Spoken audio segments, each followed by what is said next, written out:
ស្ដីបងប្អូនបាទនេះវីដេអូ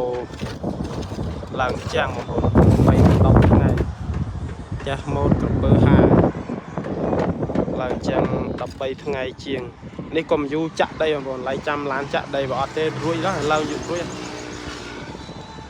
បាទហើយចឹងបងប្អូនណានៅមិនតាន់មានផ្ទះហើយអាចសាកសួរបានហើយចង់ធ្វើផ្ទះហើយអាចចាក់តងតាមវីដេអូនេះបាន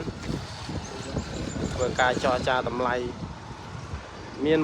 10000ស្ដើងបងប្អូន10000ស្ដើងហើយអាចចាក់តងបាននេះផ្ទះ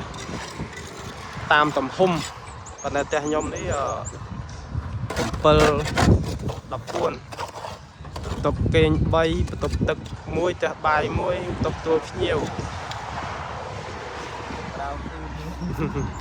នេះមេជាងបងប្អូនអាចទំនាក់ទំនងតាម Facebook បាន